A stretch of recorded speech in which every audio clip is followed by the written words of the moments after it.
Zimbabwe's Justice Minister Ziyambi says the legal team of Dalimpofu and Toby will have to apply for a work permit if they want to represent the MDC alliance in the country's courts.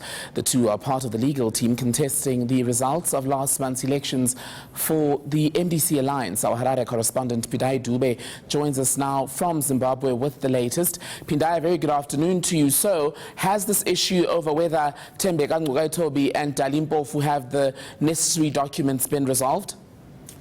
Yes, good afternoon. What is happening is that according to the MDC, they said they were very much aware that these guys need a work permit. But what they did is that they have put an application before the Justice Minister Ziyambi. They accused him of sitting on the application, and they said it doesn't matter whether they get the work permit or not, but what they need is their guidance. He said they forwarded their names to the court, to the Constitutional Court, and they will be sitting in court on Wednesday, whether they get the work permit from the ministry or not. But they will be there to guide the team which will be arguing in court. This wrangling now over whether or not the legal team has the necessary documents, at least the foreign representatives, would add, wouldn't it, to the view that the ZANU-PF government is doing all it can to make sure that the MDC does not succeed in this court challenge? Yeah, that's what Nkululeko Swanda, the spokesperson for Nelson Chamisa, told me this afternoon. He said that ZANU-PF is doing all it can to stop them. He accused the ZANU-PF of slowing the process of these guys to get the work permit. But he said they will be there in court. It doesn't matter whether they are given a green light or not, but the court is aware that they will be in court and giving the guidance, as I mentioned. But if the MDC is saying that Mpofu Nkaitobi will appear even if they don't have the permits, then surely if it is a legal requirement, the court wouldn't allow them to participate, wouldn't it? Yes, he said, according to the law, these guys, since they're South Africans, they're supposed to be cleared by the government and law society. But he said they've forwarded their names to the courts. That's what he told me. And their brains cannot be stopped from working with the MDC, giving guidance to the MDC, although they are here as visitors. Okay, let's speak about the prayer services that have been stopped this weekend. What's that about?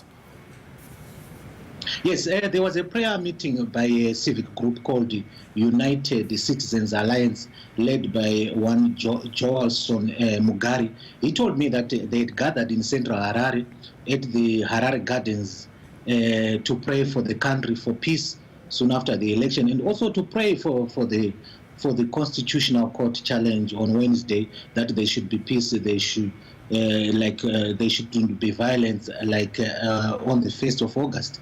He said, but police in riot gear approached them while they were gathering and told them that they haven't sought application from the police. You know, according to the Zimbabwe laws, when you are having a gathering, a political gathering, you're supposed to notify the police. But he said he had also notified the police, but he's surprised that they came and disrupted their meeting. He said police told them that such gatherings will lead to looting of property, disturbing the flow of traffic in the city center. That's why they had to stop it.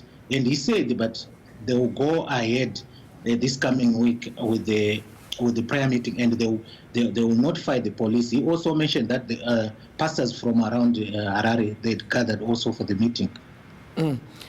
Just lastly, how are the ordinary people of Zimbabwe feeling 3 days before that big constitutional court hearing?